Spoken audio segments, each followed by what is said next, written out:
தேவா பிரசன்னம் தாருமே, தேடிவும் பாதம் தொழுகிறோம். இயேசுவே உம் திவ்ய நாமத்திலே இன்பமுடன் கூடி வந்தோமே.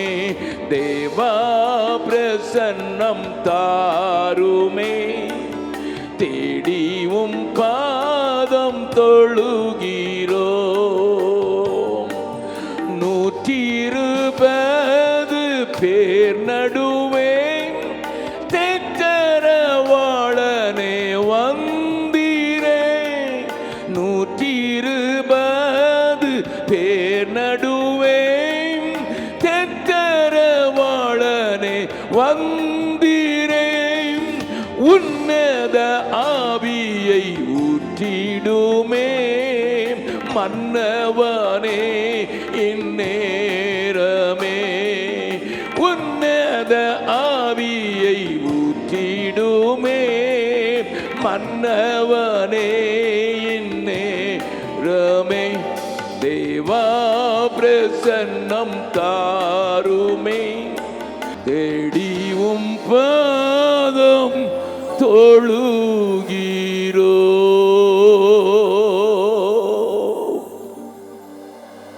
இயேசு கிறிஸ்துவின் மூலம் ஜெபம் கேளும் நல்ல பிதாவே, ஆமென். உட்காரலாம்.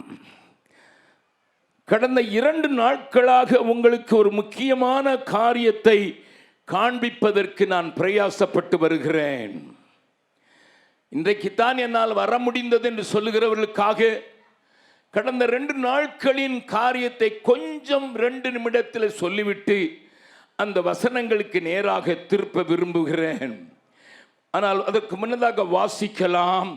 2 கொரிந்தியர் 11வது அதிகாரத்தில் 2வது வசனத்திலிருந்து 4வது வசனம் வரை அப்போஸ்தலனாகிய பவுல் எழுதின வார்த்தைகளை கொஞ்சம் நோக்கி பார்க்க ஆண்டவர் நமக்கு உதவி செய்வாராக. நான் உங்களை கற்புள்ள கன்னிகையாக, நான் உங்களை கற்புள்ள கன்னிகையாக கிறிஸ்து என்னும் ஒரே புருஷனுக்கு ஒப்புக் கொடுக்க, கிறிஸ்து என்னும் ஒரே புருஷனுக்கு ஒப்புக் கொடுக்க நியமித்தபடியால் உங்களுக்காக தேவ வைராக்கியமான வைராக்கியம் கொண்டிருக்கிறேன். உங்களுக்காக தேவ வைராக்கியமான வைராக்கியம் கொண்டிருக்கிறேன். ஆகிலும் சர்ப்பமானது தன்னுடைய தந்திரத்தினாலே ஏவாளை வஞ்சித்தது போல உங்கள் மனதும் கிறிஸ்துவை பற்றிய உண்மை நின்று விலகும்படி கெடுக்கப்படுமோ என்று பயந்திருக்கிறேன். எப்படியெனில் உங்களிடத்தில் வருகிறவன் நாங்கள் பிரசங்கியாத வேறொரு இயேசுவை பிரசங்கித்தானால் அல்லது நீங்கள் பெற்றிராத வேறொரு ஆவியையும் நீங்கள் ஏற்றுக்கொள்ளாத வேறொரு சுவிசேஷத்தையும் பெற்றீர்களானால் நன்றாய் சகித்திருப்பீர்களே. கொஞ்சம் இந்த வசனத்தின் பின்னணியை கொஞ்சம் பாருங்கள். ஒரு காலத்தில் தன்னுடைய மதத்திற்காக, தன்னுடைய குலத்திற்காக, தன்னுடைய கோத்திரத்திற்காக, தன்னுடைய கொள்கைக்காக, தன்னுடைய பாரம்பரியத்திற்காக வைராக்கியம் பாராட்டி கொடுமையாய் நடந்து மற்றவர்களை துன்பப்படுத்தி சிதறடித்துக் கொண்டிருந்த ஒரு மனிதனுடைய பெரிய வைராக்கியத்தை தேவன் தமக்குரியதாக மாற்றும் போது என்ன நடக்கிறது என்பதைத்தான் இந்த வசனங்களிலே அதே வைராக்கியம் கொண்ட வாலிபனாக வாழ்ந்த பவுல் எழுதுகிறார். அப்படி வைராக்கியமாய் வாழ்ந்தவன் கிறிஸ்துவை தன்னுடைய வழியிலே சந்தித்தபடியினால், முகமுகமாய் சந்தித்தபடியினால், அவரால் குருடாக்கப்பட்டு அவரை தன்னுடைய காரியத்தை அவனுக்கு வெளிப்படுத்தின போது அவருடைய கையிலே தண்டாயுதமாக மாறி போகிறான். சாத்தானே சொல்கிறான், நாங்கள் நரகத்திலேயே அவனை அறிவோம். கவனியுங்கள். லெனார்ட் ரேவன்ஹெல் என்று சொல்கிறவர் பவுலை குறித்து எழுதும் போது இப்படி எழுதுகிறார், his name is well known in the hell. அவனுடைய பெயர் அங்கே நரகத்திலே அறியப்படுகிற அளவுக்கு வைராக்கியம். ஏதோ ஒரு மதத்தை குறித்து அல்ல, ஒரு மனிதனை குறித்து என்று நான் நேற்றைய தினத்தில் சொன்னேன். That is the difference between other religions and ours. மற்ற ரிலிஜன் என்று சொல்லப்படுகிறீர்களே, நீங்க எந்த கதாபாத்திரத்தை நீங்கள் எடுத்து விடுங்கள், ஆனாலும் அது இருக்கும். ஆனால் கிறிஸ்தவத்தில் மாத்திரம் கிறிஸ்துவை எடுத்து விட்டால் ஒன்றுமே இருக்காது. எல்லாமே கிறிஸ்துவை சார்ந்தது மாத்திரமே. கிறிஸ்துவின் மேல் அதிக அன்பு கொண்டவனாக, கிறிஸ்துவை உலகத்துக்கு அறிவிக்கிறவனாக, வைராக்கியம் கொண்டவனாக இருக்கிறவனுக்கு அந்த நாட்களிலேயே, என்னை நன்றாய் கவனியுங்கள், ஆண்டவராகிய இயேசு கிறிஸ்துவோடு உண்டு உறங்கி அவருடைய மரணத்தை கண்ணார கண்டு அவருடைய உயிர்த்தெழுதலை ருசித்த அந்த அப்போஸ்தலர்கள் இருந்த காலத்திலேயே ஒரு கூட்ட ஜனம் எழும்பி வேறொரு இயேசுவை பிரசங்கிக்க ஆரம்பித்தது. லிசன், இந்த துருபதேசங்கள் எல்லாம் என்றோ இன்றைக்கு முளைத்தவைகள் அல்ல. மாறாக யோவானை கேட்டால் சொல்லுவான், வாசிக்கலாம். 1 யோவான், அவன் எழுதுகிற காரியத்தை கொஞ்சம் பாருங்கள். எப்படி எழுதியிருக்கிறான் என்பதை நீங்கள் புரிந்து கொள்வதற்காக சில வசனங்களை மாத்திரம் காட்டி கொடுக்கிறேன். 1வது அதிகாரம் 1வது 2வது வசனத்தை வாசிக்கலாம். ஆதி முதல் இருந்ததும், ஆதி முதல் இருந்ததும், நாங்கள் கேட்டதும், எங்கள் கண்களினாலே கண்டதும், எங்கள் கண்களினாலே கண்டதும், நாங்கள் நோக்கி பார்த்ததும், எங்கள் கைகளினாலே தொட்டதுமாய் இருக்கிற ஜீவ வார்த்தையை குறித்து உங்களுக்கு அறிவிக்கிறோம்.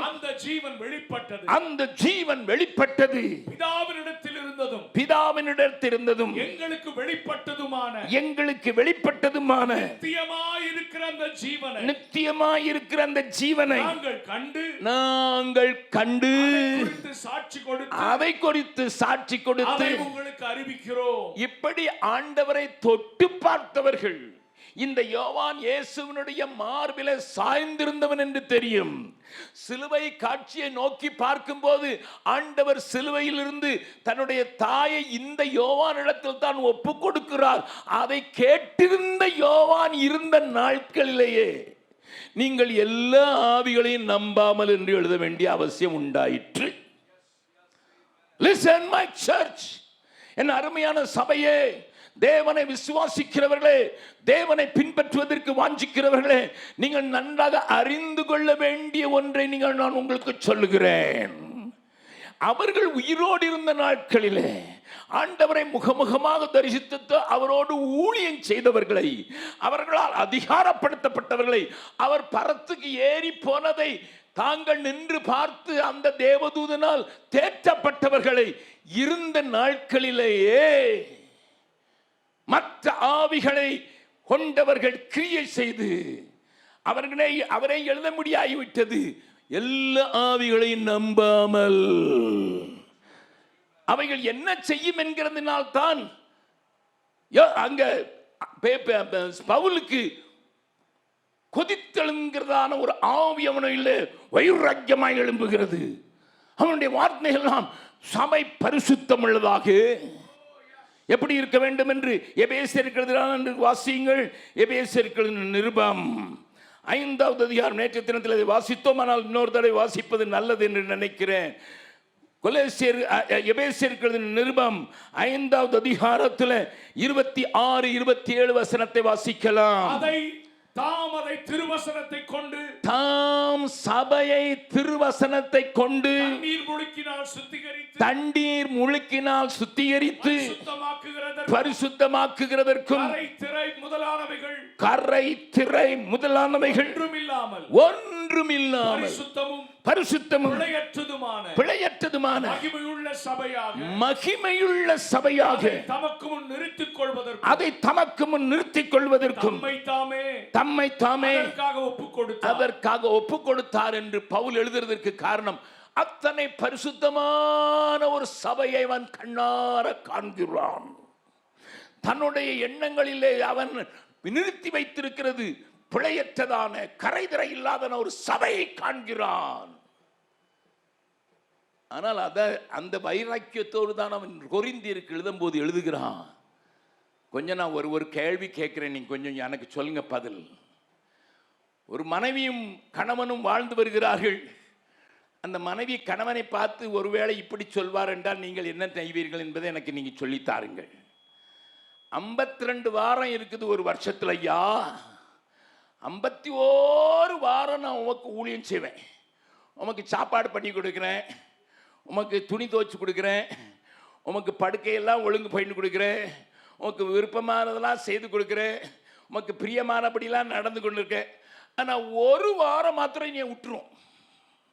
ஹலோ, ஒரு வாரம் மட்டும் எனக்கு ஒரு பழைய சிநேகிதன் காலேஜிலேயே ஃப்ரெண்டாக இருந்தான். அவன் கூட நான் சுத்திட்டு இருந்தேன், எல்லா இடத்துக்கும் போனேன், ஃபோட்டோ எடுத்தேன், அவனோடு இன்பமாக இருந்தேன். அவன் நினைவு அப்பப்போ எனக்கு வந்துடுது. அதனால 52 வாரத்தில் 51 வாரம் உமக்கு, ஒரு வாரம் மட்டும் அவனுக்குன்னு சொன்னா நீங்க என்ன செய்வீங்க சொல்லுங்க? கொலை செஞ்சிருவீங்களா? சும்மாவே தெரிஞ்சு சொல்லியிருக்காங்க எனக்கு, திருப்பாச்சூர் போறீங்க கொலகார பட்டணம்.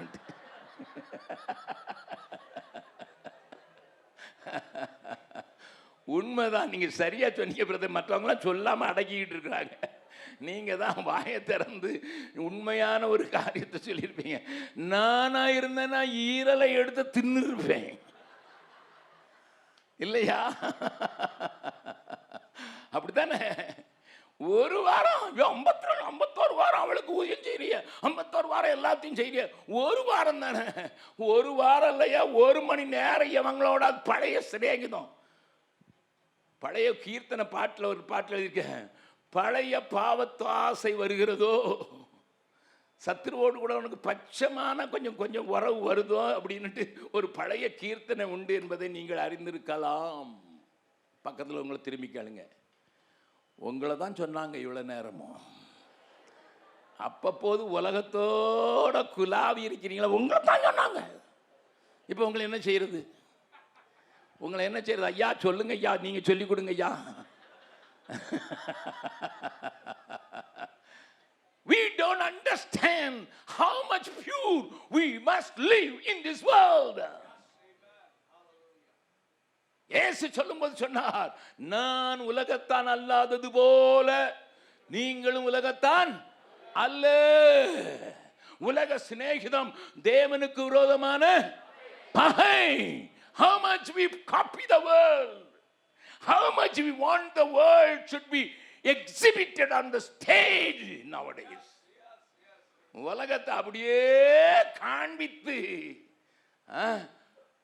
நடத்துகிற கூட்டங்களை பார்த்து நான் கண்ணீர் வடிக்கிறேன்.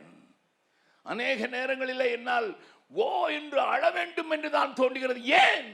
இங்கே ஒரு மனிதன் இருக்கிறான், கற்புள்ள கன்னியாய கிறிஸ்து என்னும் ஒரே புருஷனுக்கு உங்களை ஒப்பு கொடுக்க விரும்புகிறேன். இதற்கு மறக்கப்படுகிறதான காரணத்தையும் அவன் சொல்லுகிறான். அதைத்தான் நேற்றைய தினத்தில் கொஞ்சம் விளக்கமாக சொன்னேன். அவன் உடனடியாக ஏதேன் தோட்டத்திற்கு எடுத்து சொல்கிறான். ஏவாள் வஞ்சிக்கப்பட்டதை மனதிலே கொண்டு வருகிறான். உங்கள் முன்பாக என் முன்பாக கொண்டு வருகிறான். ஏவாள் தனியாக இருக்கும்போது அவளிடத்தில் பேசின அந்த சர்ப்பமாகிய லூசிஃபராகிய அந்த பழைய பாம்பு, அப்படித்தான் வேதம் சொல்லுகிறது. அந்த காரியத்தை சொல்லும் போது ஆண்டவருடைய ஞானத்தை, ஆண்டவருடைய அன்பை, ஆண்டவருடைய திட்டத்தை சந்தேகிக்கப்படியா சொல்லிவிட்டான். எனக்கு எப்பவுமே ஒரு சந்தேகம் உண்டு. என்ன தெரியுமா? அவன் சொன்னாதான் சொன்னான், எத்தனை நாள் சொன்னானோ தெரியல. இந்த அக்கா கூடவே தானே இருந்தாங்க. ஏவாள் ஆதாமோட தானே இருந்தாங்க. ஆதாமுக்கு தானே இந்த கட்டளை கிடைச்சது. ஆதாமுக்கு தானே தன்னுடைய இருதயத்தின் எல்லா காரியத்தையும் ஆண்டவர் சொல்லி இருந்தார். அப்படி இருக்கும்போது கொஞ்சம் வெயிட் பண்ணி ஏன் சாப்பிடலை? அப்போ உடனே ஆண்டவர் எனக்கு ஒரு காரியத்தை நினைப்பு விட்டுகிறார். ஆதாம் சீனியர், ஒத்துக்கிடுவீங்களா? பர்த்டே ஒன்று தான், ஆனால் பிறந்த நேரம் கொஞ்சம் வித்தியாசம், சரிதானே? ஒரே வயசு, ஒரே பர்த்டே, ஆனால் பிறந்த நேரம் மட்டும் கொஞ்சம் முன்ன பின்ன. அவனை உண்டாக்கிட்டு எல்லாம் பெயரெல்லாம் வச்சுட்டு அவர்கிட்ட கொஞ்சம் வேலையெல்லாம் வாங்கிட்டு அதுக்கு பிறகு நல்லா தூங்க போட்டுட்டு அதுலேருந்து அந்த அம்மாவை எடுத்தார். அது நம்ம எல்லாருக்கும் தெரிந்த காரியம். இந்த சீனியர்கிட்ட கொஞ்சம் ஆலோசனை கேட்டிருக்கலாமே. இதுக்கு முன்னால ஆண்டவரோடு கூட உலாவி கொண்டிருந்தான் அல்லவா. அவன் தனியனாக முதலாவது இருக்கும்போது தனியா இருப்பது நல்லதென்று கண்டது அவர்தானே. அவரோடு உறவு கொண்டிருந்த அந்த ஆதாமிடத்துல அனுபவமிக்க ஆதாமே, என்னுடைய ஆண்டவனே, என்னுடைய புருஷனே, கொஞ்சம் ஆலோசனை சொல்லணும்னு கேட்க மாட்டான். அன்னைக்கு பார்த்தீங்கன்னா இந்த உலகத்தின் ஆவியை பெற்ற எல்லாவனும் சீனியர்கிட்ட போக மாட்டான். ஆண்டவரோட நடக்கிறவங்க பேச்சை கேட்கறதுக்கு அவனுக்கு இஷ்டம் இருக்காது. அவங்க கிட்ட போனா மாத்தி விட்டுருவாங்க. கேட்டா நாங்க யோசுவாவின் சந்ததியுமா. எதுனா யோசுவாவின் சந்ததி? நீ என்ன வித்தியாசமான ஆண்டவரை உடையவனா இருக்கிறா? மோசையோடு இருந்தது போல உன் கூட இருப்பேன் தான் சொன்னார் ஆண்டவர். அல்லேலூயா. இன்றைக்கு அநேக புதிய ஊழியக்காரர்கள் தாறுமாறாய் நடத்துகிறவர்கள், தாங்களும் நடந்து தாறுமாறாய் நடத்துகிறவர்கள், அவர்கள் சீனியர் இடத்துல போகிறதே கிடையாது. அவங்க உடனே போட்டு காட்டுவாங்க. ஃபேஸ்புக்கில் யார் ஃபேஸ்புக் வந்து பார்த்தா அதில் டாடா அவங்க இல்லாமல் இருக்க முடியல, நீங்கள் வெளியே வந்துட்டீங்க, உங்களையே பார்த்துக்கிட்டே இருக்கணும் போகணுங்கிற அந்த பொண்ணுகள் போட்டதெல்லாம் எடுத்து ஃபேஸ்புக்கில் போட்டிருக்கான். உனக்கு தான் ஃபேஸே இல்லையடா, உனக்கு ஃபேஸே இல்லையே, நீ ஃபேஸ்புக்கில் இப்படிப்பட்ட காரியத்தை போட்டு ஏண்டா ஓமானத்தை நீனே வாங்கிக்கிற? லிசன். ஏவாள் வஞ்சிக்கப்பட்டதற்கு காரணம் மெல்ல சாத்தான் சொல்லிட்டு போயிட்டான். அவங்கிட்ட கேட்டுறாத, உன்னை வேற மாதிரி நடத்திடுவான். அப்படிதான் சொல்லியிருப்பான்னு நினைக்கிறேன். என்ன சொன்னான்னு எனக்கு தெரியல. ஆனால் நிச்சயமா இந்த அம்மா பழத்தை பாதி சாப்பிட்டுட்டு உனக்கு கொடுக்கும்போது ஆதாம் என்னெல்லாம் நினைச்சான்னு எனக்கு தெரியாது. ஆனால் ஒன்று மட்டும் எனக்கு தெரியுது, சிருஷ்டிப்பில் இங்கே ஆதம்ஸ் ஆப்பிள்னு ஒன்று ஆண்களுக்கு மட்டும்தான் இருக்குது. விக்கி விக்கி சாப்பிட்டானான். அதனால அவனுக்கு இங்கே ஆடம்ஸ் ஆப்பிள் இருக்குது, பொம்பளைங்களுக்கு இல்லைன்னுட்டு மற்றவங்க சொல்லி கேள்விப்பட்டிருக்கேன். தடவை பார்த்துக்கிறாங்க யாரோ. சிலர் விற்காம சாப்பிட்டாங்க போல, அதனால இப்ப தடை பார்த்துக்கிறாங்க. இருக்குதா? ஆமாமா. This is called Adam's apple. ஏன்னா அவன் பயந்து போய் வேற வழி இல்லாம சமாதானமா இப்படியாவது இருப்போம். எதுக்கு வீட்டில் சமாதானத்தை கெடுத்துக்கணும்? நீ சாப்பிட்டுட்ட, நான் அவங்க கூட இருந்துதான் ஆகணுங்கிறதுக்காக சாப்பிட்டான் போல தெரியுது. One of the signs today, நல்ல கவனிங்க, எனக்கு ஒரு தரிசனம் கிடைத்து விட்டது என்றால் நான் உடனே அப்படி இப்படின்னு பேச மாட்டேன். எனக்கு முன்னால் அதே ஆண்டவரோடு நடந்து ஆண்டவருக்காக சாதனைகளை சாதித்து ஆண்டவருக்காக ஆயிரங்களை கொண்டு வரத்தில் போய் உட்கார்ந்து, ஐயா எனக்கு இப்படிப்பட்ட ஒரு பாரம் இருக்கிறதுன்னு நான் பகிர்ந்து கொண்டிருப்பேன் அல்லவா. இவர்களுக்கு அப்படியெல்லாம் இல்லை, எங்களுக்கு என்னமோ மேனிலிருந்து பொத்துக்கிட்டு விழுந்த மாதிரி நினைப்பான். ஏனென்றால் அவன் தன்னை விசேஷித்தவனாக காண்பிக்க வேண்டும். அடையாளம் கண்டு கொள்கிறீர்களா? யார் கெடுக்கப்படுவார்கள் என்பதை அடையாளம் கண்டுகொள்கிறீரா? நன்றாய் கவனியுங்கள். ஆண்டவருடைய காரியத்தை நீங்கள் புரிந்து கொள்வது மிகவும் அவசியம். வசனத்தின் அடிப்படையிலே புரிந்து கொள்வது அவசியம். அவனுக்கு ஏன் வைராக்கியம் பொத்து கொண்டு வருகிறது? இயேசுவை கண்டவர்கள் நம்மிடத்தில் உண்டு, இயேசுவை தொட்டவர்கள் உண்டு, இயேசுவை நோக்கி பார்த்தவர்கள் உண்டு, அவர் உயிர் தெழுந்ததை கண்டவர்கள் உண்டு. அவர்களே சொல்லி இருக்கும் போது நீ அவருடைய வழியிலே நடமாமல் நீ வேற எதையோ பிதற்றி கொண்டு கற்புள்ள கன்னிகையாக இருக்க வேண்டிய சபையை கடித்து விட்டாயோ? அவனுக்கு வைராக்கியம் வருகிறது. தேவ வைராக்கியமான வைராக்கியம் கொண்டு இருக்கிறேன். Every Christian must have a zeal for God. ஆண்டவருக்காக ஒரு வைராக்கியம் இருக்க வேண்டும். உங்க கையில் இருக்க வேத புஸ்தகம் பைபிள் சொசைட்டி ஆஃப் இந்தியான்னு போட்டிருக்கோம். இந்த பைபிள் சொசைட்டி எப்படி வந்தது உங்களுக்கு தெரியுமா? ஒரு சின்ன பொண்ணு, வில்லேஜ் பொண்ணு, அவளுக்கு வேதம் வாசிக்கணும், தனக்குன்னு ஒரு வேதம் இருக்கணும்னு வாசிக்க விரும்பி வீட்டில் கோழியை வளர்த்து அந்த முட்டையை பொறுக்கி அதை விற்று கொஞ்சம் பணத்தை சேர்த்து கொண்டு, யாரோ சொன்னாங்க லண்டன்ல ஒரு பாஸ்டர் இருக்கிறாரு, அவர்கிட்ட பைபிள் இருக்குது, அவர் விற்பனைக்கு வைத்திருக்கிறார் என்று சொன்னார். சின்ன பெண், நல்ல கவனிங்கள். You must know this story, simple story of the Bible society. இந்த பைபிள் சொசைட்டியை காரியம் தெரியணும். குட்டி பிள்ளை 13 வயதும் ஆகவில்லை. She was not a teenager at all. She was a small girl. பணத்தை எடுத்துக்கொண்டு பிரயாணத்திற்கு அன்றைக்கு வண்டிகள் அதிகமில்லை. வண்டியில் இருந்தாலும் அது அதிகமான காசாகும்.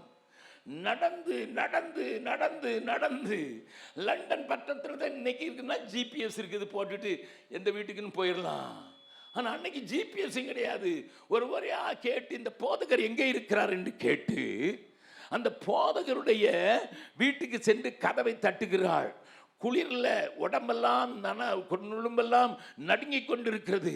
அந்த போதகர் அந்த பெண்ணை பார்த்து, எம்மமா எவ்வளவு தூரம் வந்தா என்றால், இத்தனை மைல்கள் நான் நடந்து வந்திருக்கிறேன் என்று சொல்கிறாள்.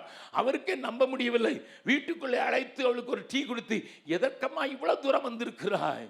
ஐயா, எனக்கு வேத புஸ்தகம் எனக்கு சொந்தமா வேணும். எனக்கு வேத புஸ்தகம் எனக்கு என்ன வேணும்? நான் வீட்டில் வச்சு படிக்கிறதுக்கு, என் ஆண்டவருடைய வார்த்தை அறிவதற்கு. அவர் சொன்னார், அம்மா ஒரே ஒரு பைபிள் தான் இருக்குது, அதை நான் எப்படி உனக்கு கொடுப்பேன்? இன்னொருத்தருக்கு கொடுக்குறேன்னு சொல்லி இருக்கிறேன். உடனே முழங்கால் போட்டு அழ ஆரம்பிச்சிட்டா.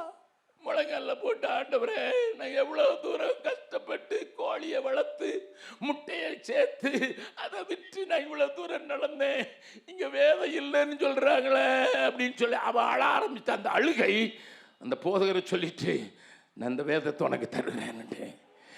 இந்த சம்பவத்தை அவர் போதகர்கள் மகாநாட்டில் சொன்னார். போதகர்கள் கூடியிருந்த போது என் வீட்டை தேடி ஒரு சின்ன பிள்ளை வந்தாள். கோழிகளை வளைத்து முட்டை வித்து பைபிள் வாங்க வந்தாள். அவளுக்கு இல்லை என்று சொல்ல போது அவள் அழுகை பார்க்க முடியவில்லை. ஆகையினால் நான் கொடுத்து விட்டேன் என்று சொன்னதை போதகர்கள் கேட்டார்கள், எழும்பி நின்றார்கள். உலகம் முழுவதும் வேதம் அறிய வேண்டும் என்றால் நாம் ஒன்று செய்ய வேண்டும் என்று அவர்கள் சங்கத்தையே உண்டாக்கினார்கள். அதுதான் பைபிள் சொசைட்டி. முழு உலகத்தில் இருக்கிற அந்த யூபிஎஸ் என்று சொல்கிற அந்த பைபிள், யுனிவர்சல் பைபிள் சொசைட்டி உண்டாக்கப்பட்ட விதம் எப்படித்தான், அதனுடைய பிரான்ச் தான் ஒன்று. இன்னைக்கு நம்முடைய கைகளில் தமிழ் பைபிள் வந்து சேர்வதற்கு ஒரு காரணம். முந்த நாள் ஒரு வீடியோ அனுப்பியிருந்தார்கள், ஒருவேளை நீங்களும் பார்த்திருக்கலாம். வேத புஸ்தகத்தின் காரியங்களை வெடியாக உண்டாக்கி தீபாவளிக்கு வெடித்திருக்கிறார்கள். அதை பார்த்த ஒருவர் அவர் அங்கே இருந்து எழுதுகிறார், ஐயோ, வேத புஸ்தகத்தை வெடி உண்டாக்குறவர்களுக்கு பட்டாசு கடைக்கு விட்டு விட்டார்களே என்று சொல்லி ஒருவர் அலறி புலம்புற வீடியோ உங்களுக்கு வந்திருக்கலாம். My dear people of God, ஒரு வைராக்கியம் இருக்குமானால், ஒரு சின்ன பிள்ளைக்கு இந்த வைராக்கியம் இருக்குமானால், உன்னையும் என்னையும் இந்த வசனம் எல்லார் கையிலையும் கிடைக்க வேண்டும் என்கிற வாஞ்சை இருக்குமானால், அந்த வசனம் எந்த மனிதனையும் பிரகாசிப்பிக்கிற மெய்யான ஒளி என்பதை நீ அறிந்திருப்பாய் என்றால், நீ எல்லா விதத்திலும் அதற்கு எப்படி ஆகிலும் செய்ய வேண்டும் என்று செய்வாய் அல்லவா? பூனாவுக்கு என்னோடு கூட வந்தீர்கள் என்றால் ஒரு சர்தார்ஜியை பார்ப்பீர்கள். அவர் ஒரு லெப்டினன்ட் கர்னல். நல்லா கவனிங்க, சர்தார்ஜி லெப்டினன்ட் கர்னல். அவருக்கு கேன்சர் வந்ததுனால அவர்களை டெல்லியில் இருக்கிற எய்ம்ஸ் ஆஸ்பத்திரியிலே அவரை சேர்த்தார்கள். எய்ம்ஸில் அவருக்கு ட்ரீட்மெண்ட் கொடுக்க முடியாது என்று சொல்லிவிட்டதுனால, மிலிட்டரி ஆளாக இருந்ததுனால மிலிட்டரி ஹாஸ்பிட்டலில் தான் இவருக்கு பார்க்க முடியும். கடைசி நேரம் இந்த கேன்சர்லேருந்து அவருக்கு விடுதலை இருக்காது. ஆகினால சாகும்போது மெதுவாக சாகட்டும், அமைதியாக சாகட்டும்னு சொல்லி பூனாவில் இருக்கிற மிலிட்டரி ஹாஸ்பிட்டலில் அவரை அட்மிட் பண்ணாங்க. அந்த ஆஸ்பத்திரியில் கிதியோன் நியூ டெஸ்டமென்ட் வச்சிருந்தது. அவர் அதை எடுத்து பார்த்தபோது முதல் பக்கத்தில், தேவன் தம்முடைய ஒரே பேரான குமாரனை விசுவாசிக்கிறவன் எவனோ அவன் கெட்டு போகாமல் நித்திய ஜீவனை அடையும்படி அவரை தந்தருளி இவ்வளவாய் உலகத்தில் அன்பு கூர்ந்தார் என்கிற முதல் பக்கத்தில் இந்த வசனத்தை அவர் பார்த்தபோது, சும்மா தான் பார்க்கிறார், முதல் நாளில் பார்க்கிறாரு. மிலிட்டரி ஆபீசர், பஞ்சாபி குடும்பத்தில் பிறந்தவர். அதில் இருக்கிற விசுவாசம் உள்ளவனாய் இருக்கிறவன் எவனோ என்கிற எழுத்துக்கள் அப்படியே அந்த புஸ்தகத்திலிருந்து புறப்பட்டு வந்து அப்படியே நெஞ்சை தொட்டு விட்டு மறுபடியும் போய்விட்டது. அவருக்கு ஏதோ பண்ண ஆரம்பிச்சு விட்டது. நடந்தது சொல்கிறேன் கேளுங்க. ஏதோ பண்ண ஆரம்பிச்சு, என்னடா இது இந்த பயங்கரமான புஸ்தகமா இருக்குது, விசுவாசிக்கிறவன் எவனோ, விசுவாசிக்கிறவன் எவனோ, விசுவாசிக்கிறவன் எவனோ. புலம்ப ஆரம்பித்து விட்டார் அதே வார்த்தைகளை சொல்லி. விசுவாசிக்கிறவன் எவனோ, விசுவாசிக்கிறவன் என்று. அவருக்கு ஒரு மாதிரி இருக்கிறது என்று நர்ஸ் கூட்டிட்டு வந்தபோது டாக்டர்கள் பார்த்தால் அவருடைய கேன்சர் மறைந்து போய்விட்டது. அவர் வாயிலிருந்து வந்த வார்த்தையை கேட்ட ஒரு கேரளாவுடைய நர்ஸ், ஐயா இந்த வசனம் எங்கே இருக்கிறது தெரியுமா? தெரியும். அவர் சொன்னார், தெரியும். யோவான் 3வது அதிகாரம் 16 வசனத்தில் இருக்குது. இயேசுவை குறித்த அந்த வசனம் இன்றைக்கும் உயிரோடு இருக்க முடியும் என்று சொல்லுகிற அந்த காரியத்தை செய்வார் என்றால், பக்கத்தில் எல்லாரும் தங்கள் கையில் பைபிள் இருந்ததுன்னா, மொபைலில் எந்த தூக்க வேண்டாம். மொபைலில் நீங்கள் பைபிளை மட்டும் தூக்க மாட்டீங்க, அவா உங்கள் ஒரு நடிகையும் அதில் வருவா. இல்லை, அதனால வேண்டாம். பைபிள் மட்டும் வச்சிருக்கோங்க, பைபிளை தூக்கி காட்டி சொல்லுங்களா? அல்லேலூயா. எத்தனை அருமையான வேத புஸ்தகத்தை தேவன் என் கையிலே தந்திருக்கிறார். ஜீவனுள்ள வார்த்தைகள் எழுதி கொடுத்திருக்கிறார். தன்னுடைய விரலினால் எழுதி கொடுத்திருக்கிறார். தன்னுடைய ஆவினால் எழுதி கொடுத்திருக்கிறார். இதற்கு நான் சொந்தக்காரன் மாத்திரமல்ல, இதை பரப்புவதற்கு என்னால் முடிந்த அனைத்தை நான் செய்துதான் ஆக வேண்டும். என்னை கேட்கிற அருமையான தேவனுடைய பிள்ளையே, பவுலை பற்றி பிடித்த அதே வைராக்கியம் ஒரே புருஷனுக்கு என்னுடைய சபையை கற்புள்ள கன்னியாக கொடுக்க வேண்டும் என்கிற வாஞ்சை நிமித்தமாக உடனடியாக அவர் அடையாளம் கண்டு கொடுக்கிறது வஞ்சனை உபதேசங்களையே. The first thing which corrupt the church, let me tell it again, the first thing corrupt the church is the false doctrine concerning Christ, concerning the gospel, concerning the word, concerning the spirit. மறந்து விடாதீங்க ஐயா, எனக்கு அற்புதங்கள் பார்க்க ஆசை கண்டிருக்கிறேன், எனக்கு அதிசயங்களை பார்க்க ஆசை கண்டிருக்கிறேன், தீர்க்க தரிசனங்களை கேட்க ஆசை கேட்டிருக்கிறேன், ஆண்டவருடைய சத்தத்தை கேட்க ஆசை பார்த்திருக்கிறேன். நான் எல்லாவற்றுக்கும் மேலாக எனக்கு ரொம்ப ஆசை, ஏஆர் ரகுமானை பார்த்து கேட்டாங்க டிவியில், ஏஆர் ரகுமான் ஐயா இவ்வளோ உலக ஃபேமஸ் ஆயிட்டீங்களே, உங்களுக்கு யாரையாவது பார்க்கணுன்னு ஆசையாக இருக்காதுன்னா, ஏஆர் ரகுமான் சொன்னார், ஒரு ஆளை பார்க்கணுன்னு ரொம்ப ஆசையாக இருக்குது, அது இயேசு கிறிஸ்து. ஹல்லேலூயா, ஹல்லேலூயா. எப்படிப்பட்ட இயேசுவை பார்க்க வேண்டும் என்று விரும்புகிறீர்கள் என்பதுதான் முக்கியம். It's not just a miracle, no. அந்த கவனிங்க, ஏதோ ஒரு சுகம் அல்லது ஏதோ ஒரு காரியத்தினால் மாத்திரம் அல்ல, மாறாக அதை காட்டிலும் மேன்மையான ஒரு காரியத்தை இங்கே பவுல் சொல்லும்போது, நீங்கள் வேறொரு கிறிஸ்துவை, அடுத்த வசனத்தை நீங்கள் பார்த்தீர்கள் என்றால் அது எழுதியிருக்கிறது, நாங்கள் சொல்லாத அந்த சர்ப்பம் வஞ்சித்தது போல வஞ்சி உங்களிடத்தில் வருகிற நாங்கள் பிரசங்கியாத வேறொரு இயேசு. ஏனென்றால் நாங்கள் பிரசங்கிக்கிற இயேசு யார்? பவுலையே கேட்டு பார்க்கலாம். 1 கொரிந்தியர் அங்கே 2வது அதிகாரம் 2வது வசனத்தை வாசிக்கலாம். இயேசு கிறிஸ்துவை சிலுவையில் அறையப்பட்ட அவரையே அன்றி வேறொன்றையும், நல்ல கவனிங்க வார்த்தைகளை, வேறொன்றையும் உங்களுக்குள்ளே அறியாதிருக்க தீர்மானித்திருந்தேன். ஐயா பவுலே, நீர் லிஸ்திராவுக்கு போன போது தாயின் வயிற்றிலிருந்து சப்பானியாய் பிறந்த மனிதன் அங்கே உட்கார்ந்த போது அவனை எழுப்பி விட்டீரே, அந்த பவுல் தானே நீர்? ஆமையா, தாயின் வயிற்றிலிருந்து சப்பானியாய் பிறந்தவனை என் ஆண்டவருடைய ஏவுதலின்படி நான் சொன்ன போது அவன் எழுந்து நின்றான். லிஸ்திரா பட்டணமே அதிசயித்தது. பூஜாரிகளும் வந்து எங்களை பூஜை பண்ணுவதற்கு ரெடியாகி விட்டார்கள். Good good. But more than that, I want to show Jesus, the crucified Jesus. சிலுவையில் அறையப்பட்ட அவரையே அன்றி வேறொன்றையும் உங்களுக்குள்ளே அறியாதிருக்க தீர்மானித்திருக்கிறேன். நாங்க பிரசங்கிக்கிற ஆண்டவர் சிலுவையில் அறையப்பட்டவர். ஏனென்றால் வேதம் சொல்லுகிறது, பழைய ஏற்பாட்டிலே அந்த வசனம் நேர்த்தியாக இருக்கிறதை வாசிக்கலாம். ஏசாயா 53வது அதிகாரம் அடிக்கடி கேள்விப்பட்டிருப்போம். ஆனால் உங்கள் கையில் இருக்கிற வேதத்தை திருப்பி எங்களோடு கூட சேர்ந்து பாருங்கள். 4வது 5வது வசனத்தையும் 6வது வசனத்தையும் வாசிக்கலாம். மெய்யாகவே மெய்யாகவே அவர் நம்முடைய பாடுகளை ஏற்றுக்கொண்டு நம்முடைய துக்கங்களை சுமந்தார். நம்முடைய துக்கங்களை சுமந்தார். நாமோ அவர் தேவனால் அடிபட்டு வாதிக்கப்பட்டு சிறுமைப்பட்டவர் என்று எண்ணினோம். நம்முடைய மீறுதல்களின் நிமித்தம் ஆனால் அது அப்படி அல்ல. நம்முடைய மீறுதல்களின் நிமித்தம் அவர் காயப்பட்டு, நம்முடைய அக்கிரமங்களின் நிமித்தம் அவர் நொறுக்கப்பட்டார். நமக்கு சமாதானத்தை உண்டு பண்ணும் ஆக்கினை அவர் மேல் வந்தது. அவருடைய தழும்புகளால் குணமாகிறோம். நாம் எல்லாரும் ஆடுகளைப் போல வழி தப்பி திரிந்து அவனவன் தன் வழியிலே போனோம்.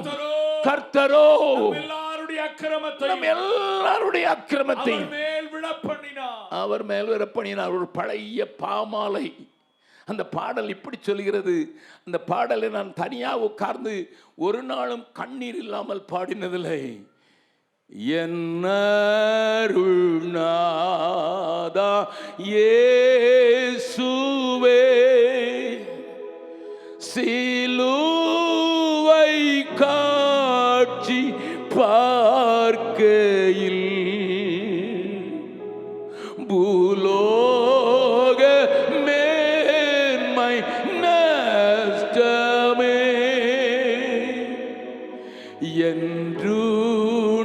என்றுணர்ந்தேன் என் உள்ளத்தில். கைத்தலை காலிலும் ஈதோ பேரன்பும் துன்பும் கலந்து. ஐயோ ராஜா, பேரன்பும் ஆண்டவரே, உம்முடைய பேரன்பும் துன்பமும் கலந்து பாய்ந்தோடும் காட்சி போ உண்டோ. முள்மூடியும் ஓப்பற்றதே,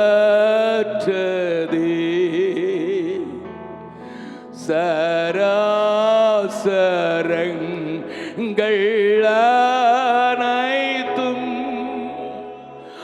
அவன்புக்கு எம்மாத்திரம். என் ஜீவன் சூகம் செல்வமும் என் நேசருக்கு பாத்தியம். ஐயா, 80 வயதிலே நான் இத்தனை கத்துறேன் என்றால் அதற்கு காரணம், என்னை பார்க்கிறேன் அருமையான வாலிப தம்பி, என்னை பார்க்கிற 40-45 வயதுடையவர்களை கொஞ்சம் யோசித்து பாருங்கள். Even the age of 80, I can shout for my Jesus because I saw Jesus on the cross. இயேசுவை சிலுவையில் கண்டேன் ஐயா. இயேசு அடிக்கப்பட்டவராக கண்டேன் ஐயா. அதனால்தான் 2வது கவி இப்படி எழுதப்பட்டிருக்கிறதுல, அந்த வார்த்தைகள் என்னை அடிக்கடி நொறுக்கின வார்த்தைகள். என் மீட்பர் சிலுவை அல்லால் வேறதை நான் பாராட்டுவேன். சிற்றின்பம் யாவும் அதனால் தகாததென்று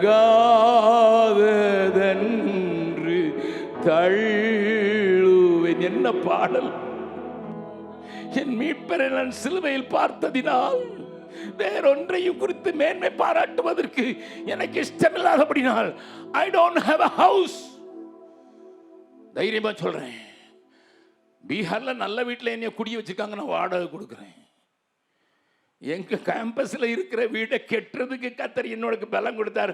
நான் வாடகை, எலக்ட்ரிசிட்டிக்கு வாடகை கொடுக்குறையா. என்னை கேட்பார்கள் என்னோடு கூட இருக்க, எதுக்கண்ண நீங்க வாடகை கொடுக்குறீங்க, எங்களுக்கு வெக்கமா இருக்குது.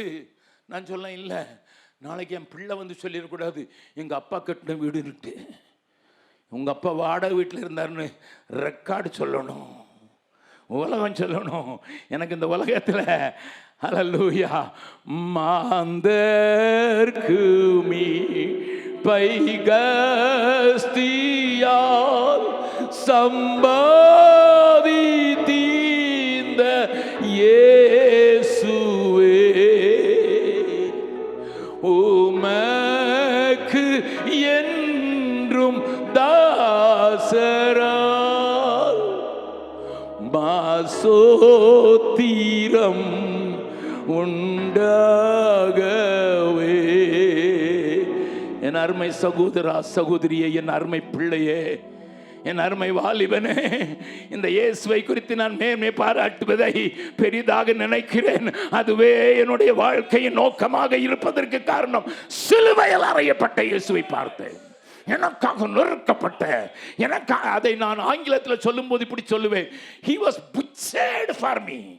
புச்சகன்னா கைமா போடுறது, தமிழ் மெட்ராஸ் பாசையில் பண்ணால் கைமா போடுறது, எங்கள் ஊர் பாசையில் சொல்லுனா கொத்துக்கறி போடுறது. He was butchered for me. My dear people of God, ஒன்று சாதாரண அந்த ஓட்டாங்கண்ணி ஒன்றுக்கும் உதவாத ஒன்றை விலைக்கு வாங்குறதுக்கு இவ்வளவு பெரிய விலை கொடுக்கணுமா?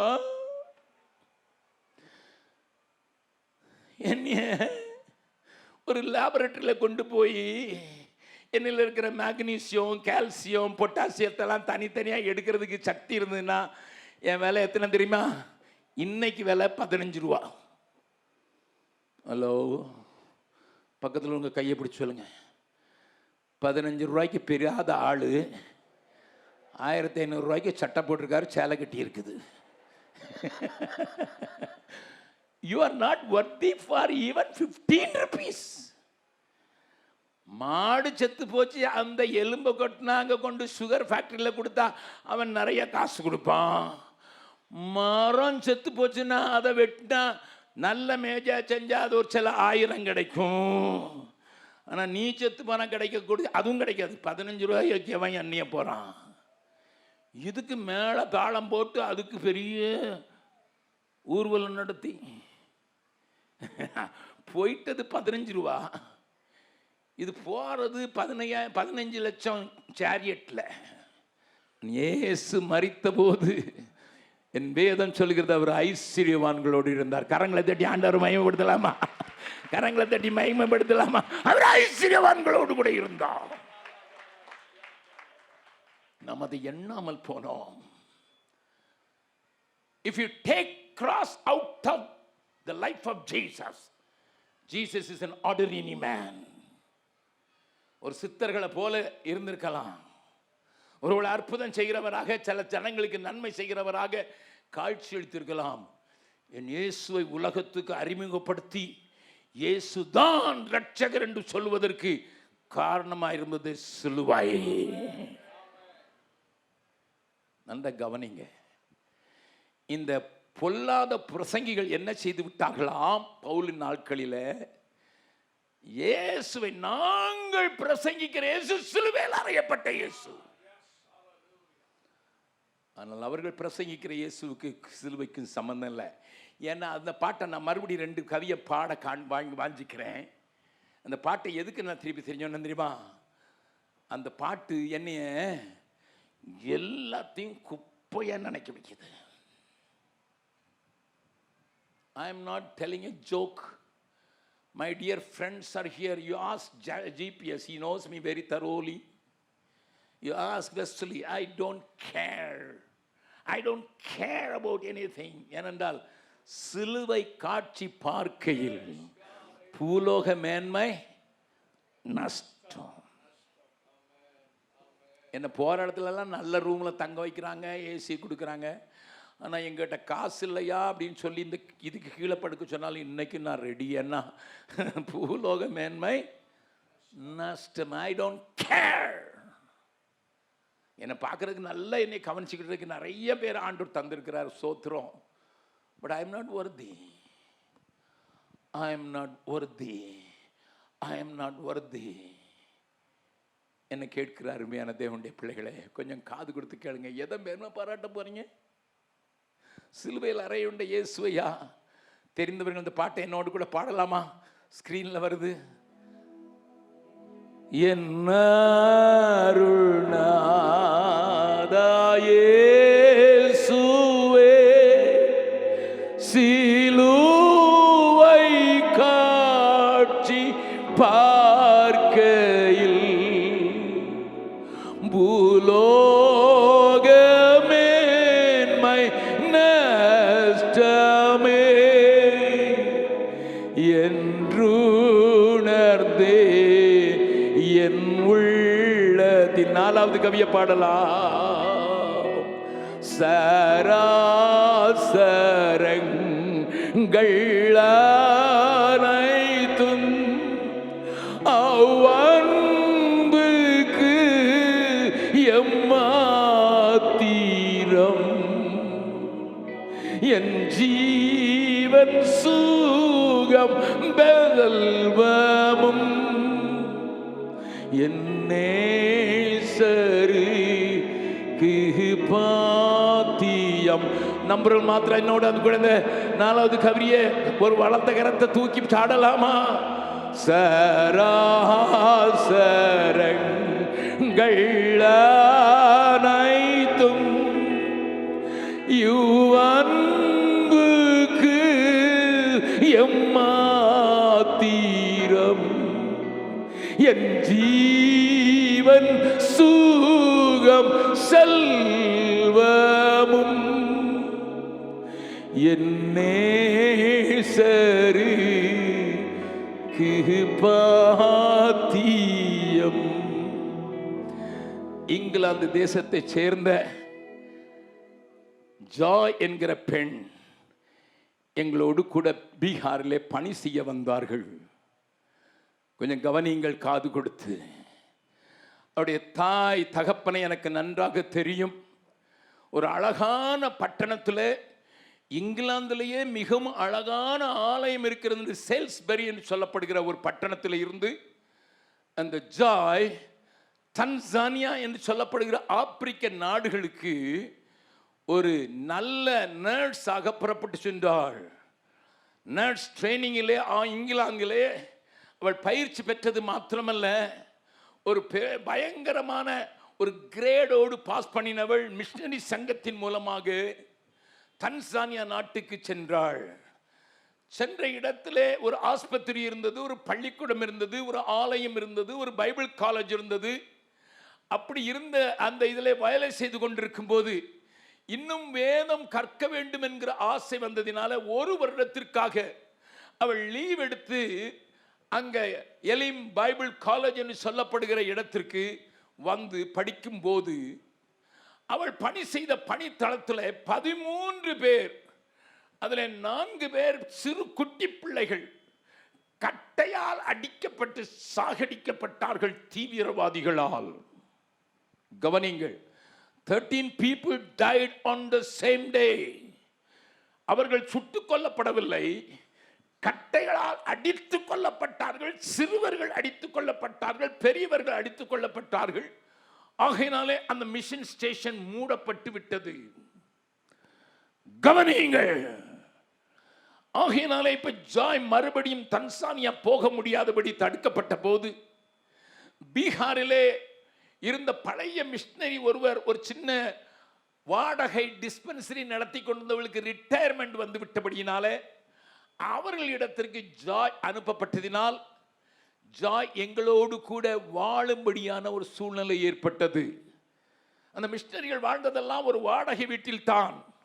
அவர்கள் நடத்தினதெல்லாம் ஒரு சின்ன டிஸ்பென்சரி, வாடகை டிஸ்பென்சரியில் தான். நான் போன பின்பு அங்கு உள்ள சகோதரிகளை எல்லாம் ஏவி நான் ஒரு சின்ன டிஸ்பென்சரி அவர்களுக்கு கட்டி கொடுத்தேன். அதில் வேலை செய்வதற்கு அவர்கள் போய் வேலை செய்வார்கள். அப்படி வேலை செய்கிற நேரத்தில் திடீரென்று இந்திய அரசாங்கம் அவளுக்கு நோட்டீஸ் அனுப்பிட்டு 24 மணி நேரத்தில் தேசத்தை விட்டு காலி பண்ணி போய்விட வேண்டும் என்று. அந்த லெட்டர் வந்தபோது ஜாயனுடைய கைகளை பிடித்து அழுகிறாள். Jebakumar, can you find a man for me in India so that I can marry and live in India? எனக்கு ஒரு மகனை பாரு, எவனாவது என்னோடு கூட வாழ்க்கை நடத்துவதற்கு ஆயத்தமானால் பாரு. நான் சொன்னேன், ரொம்ப லேட் ஆயிட்டு ஜாய். வேற வழி இல்லாமல் அவளை நான் கல்கத்தாவில் சென்று பிரிட்டிஷ் ஏர்வேஸில் ஏற்ற போது ஒரே அழுகை, என் கையெல்லாம் நனைகிறது. போய்விட்டாள். 2 வருடங்கள் முயற்சி செய்து பார்த்தாள் இந்தியாவுக்கு வருவதற்கு.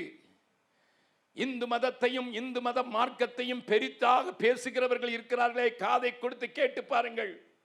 உங்களுடைய மக்கள் யாருக்காக செத்தார்கள்? இங்கே இருந்து போய் இங்கே போய் 92 அடி உயரத்திற்கு பெரிய பெரிய சிலைகளை உண்டாக்கியிருந்தான் உங்களுடைய வேலை. ஒருவனையும் முன்னேற்றப்படலை. ஆனால் என்னுடைய இயேசுவை அறிந்தவர்கள், என் இயேசுவை தெரிந்தவர்கள், என் இயேசுவை சிலுவையில் கண்டவர்கள் தங்கள் ஜீவனை கொடுப்பதற்கு ஆயத்தமானபடியினாலே இந்த அழுக்கு நிறைந்த இந்தியாவுக்கு ஓடி ஓடி வருவதற்கு அவளுக்கு வழி திறந்த போது ஓடி வந்தாள். ஆனால் அவளை இங்கே இருக்கக்கூடாது என்று சொல்லிவிட்டது. புறப்பட்டு அழுகையோடு போன ஜாய்க்கு 2 வருடங்கள் கழித்து மறுபடியும் டன்சானியா திறக்கப்பட்டது. என்ன நடந்தது? அந்த அடித்து கொன்ற அனைத்து பேரும் ஆண்டவரை ஏற்றுக்கொண்டார்கள். எல்லாரும் ஆண்டவருக்குள் வந்தவுடனே இந்த மிஷனரிகளுடைய சங்க தலைவர் சொன்னார், அவர்களை விடுதலை செய்து விடுங்கள் என்று. அவர்கள் விடுதலை செய்யப்பட்டு விசுவாசிகளாகி சிலர் ஊழியக்காரர்களாக மாறினார்கள். மிகுந்த சந்தோஷத்தோடு மறுபடியும் அந்த டன்சானியா ஆஸ்பத்திரி திறக்கப்பட்டது. ஆனால் போன ஜாய்க்கு காலிலே ஒரு சின்ன காயம் பட்டிருந்தது. ஒரு சின்ன கல் தட்டி அவளுக்கு ஒரு வெட்டு உண்டாயிருந்தது. ஆகையினாலே ஹவாய் செப்பல் போட்டு அவள் அங்கே பிரசவத்தை பார்க்க நேரிட்ட போது ஒரு கருப்பு பெண் வந்தாள். அவளுக்கு பிரசவம் பார்த்தபோது அவளுக்கு எய்ட்ஸ் இருந்தபடினால அந்த ரத்தம் இவளுடைய புண்ணிலே பட இவளுக்கு எய்ட்ஸ் வந்து விட்டது. My dear people, listen. சிலுவை காட்சியை கண்ட மனிதனுடைய வாழ்க்கை எப்படி இருக்கும் என்பதை சொல்வதற்கு சொல்லுகிறேன். நான் கண்ட ஒரு சாட்சியை சொல்லுகிறேன். எங்களோடு பணி செய்த ஒரு பெண்ணுடைய காரியத்தை சொல்லுகிறேன். அவளை இங்கிலாந்துக்கு கொண்டு வந்தார்கள். ஆனால் பயங்கரமான ஒரு நிலைக்கு வந்து விட்டாள். கண்கள் தெரியவில்லை, எலும்பு கூடுதான் இருக்கிறது. நான் அவளை இறக்குவதற்கு முன்னதாக 2 தடவை பார்க்கும்படியாக நான் கடந்து சென்றேன். அவளை பார்த்து கேட்டேன். என்னுடைய சத்தத்தை வைத்து கண்டு கொண்டாள். என்னை ஜெபா என்று செல்லமாக அழைப்பார்கள் இங்கிலாந்தில். ஜெபா, நீ வந்துட்டாயா? பீகார் எப்படி இருக்குது? கேட்ட கேள்வி. கண்ணு தெரியல, கண்ணெல்லாம் ஒட்டி போய் இருக்குது. பீகார் எப்படி இருக்குது? புதுசா ஆண்டவர்களை யாரையாவது கொண்டு வந்திருக்கியா? எனக்கு கண்ணில் கண்ணீர் வருது. அவங்க அப்பா ஒரு நல்ல சோல் வின்னர், அவங்க அம்மா வயலட், அவருடைய பேர் விக்டர். அவங்க 2 பக்கத்தில் நின்றுட்டு ஜெபைட்டிஸ் பிட்வீன் யூ அண்ட் ஹர்ன்னு சொல்லிட்டு வெளியே போயிட்டாங்க. அவங்களால தாங்க முடியல. மகன் கேள்வி கேட்கும் போது நான் ஜாய் இடத்துல ஒரு கேள்வி கேட்டேன். Joy, are you not questioning God? நீ ஆண்டவரை கேள்வி கேட்கவில்லையா? உமக்காகத்தானே ஆண்டவர் ஆப்பிரிக்காவுக்கு போனேன். அடிக்கப்பட்டு கொலை செய்யப்பட்ட இடத்துல கதவுகள் திறந்து விட்டது என்று தானே போனேன். மிஷனரியாகத்தானே போனேன். ஏன் எனக்கு எய்ட்ஸ் வந்தது என்று கேட்கவில்லையே? நீ கேட்டதே இல்லையா? அவள் என கையை பிடித்து கொண்டு சொன்ன ஒரு வார்த்தை, ஜபா, யூ நோ மை சாஸ்டிட்டி. என்னுடைய கற்பு உனக்கு தெரியும். நான் என்னுடைய வாழ்க்கை எத்தனை பரிசுத்தமாய் காத்துக்கொண்டேன் என்று தெரியும். ஆனால் கிறிஸ்து என்கிற ஒரே புருஷனுக்கு நான் விவாகம் செய்யப்பட்டிருக்கிறபடினால அப்படி கற்புள்ளவளாகவே அவளை சந்தித்து விட விரும்புகிறேன். ஐ couldn't understand. ஜாய், எனக்கு விளங்கலம்மா நீ சொல்றது. நீ எனக்கு விளங்கல. என் மகளை போல இருக்கிற உனக்கு சொல்றது விளங்கல. அவ சொன்னா, நான் உனக்கு பல வருஷத்துக்கு முன்னால நான் உன் கூட இருக்கும்போது சாட்சி சொன்னேன் இல்லையா? சிலுவையில் அறையப்பட்ட இயேசுவுக்காக நான் எத்தனை விலை கிரயமும் செலுத்துவதற்கு ஆயத்தம். இன்னமும் என்னுடைய காதுகளிலே அது அது தொலித்துக் கொண்டே இருக்கிறது. அருமையானவர்களே, இரண்டாவது முறை பார்க்கும்போது அவள் ஒரு சின்ன குழந்தையை போல மாறிவிட்டிருந்தாள். எலும்புகளும் கூட சுருங்கி இருந்தது. I wanted to remind her. அவளுக்கு நான் மறுபடியும் சொல்ல விரும்புகிறேன், Joy, still you never asked God. இல்லை ஜெபக்குமார், இல்லை. என்னுடைய சரீரத்திலும் அவர் மேன்மைப்பட விரும்பினால் இதுதான் அது வழி என்றால் அதற்கு என்னை தூரணமாய் தந்திருக்கிறேன். இது எப்படி ஐயா சாத்தியமாகும்? சிலுவையை கண்ட மனுஷனுக்கு இது சாத்தியமாகும். சிலுவையில் அறையப்பட்ட இயேசுவை கண்ட மனிதனுக்கு இது சாத்தியமாகும். இன்றைக்கு சிலுவை இல்லாத இயேசுதான் பிரசங்கிக்கப்படுகிறார். அவரை சந்தோஷப்படுத்த வேண்டும் என்று பலவிதமான லைட்டுகளை போட்டு ஒரு ஆட்டம் ஆடி சினிமாக்காரனை பற்றிலும் கேடு கெட்ட ஆட்டம் ஆடுகிறவர்களுக்கு நான் சொல்வேன், இயேசுவை சிலுவையில் பார்க்கவில்லை. பவுலே, உன்னை வைராக்கியம் கொள்ள வைத்தது என்னது? நாங்கள் பிரசங்கிக்காத இயேசுவை பிரசங்கிக்க ஆரம்பித்ததினால் உண்டான வேதனை. This world is looking for people, those who are crucified. Only the crucified people can preach the crucified Jesus. சிலுவையில் அறையப்பட்டவர்களே அல்லாமல் வேறொருவரும் சிலுவை குறித்து பேசுவதற்கு உரிமையற்றவர்கள். அவர்களுக்கு அதற்கு தைரியமும் கிடையாது.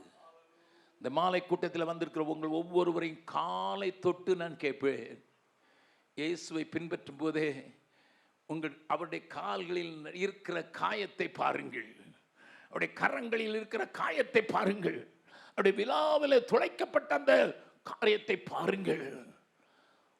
இந்த உலகத்தின் மேல ஒரு வெறுப்பு உண்டாய்விடும்.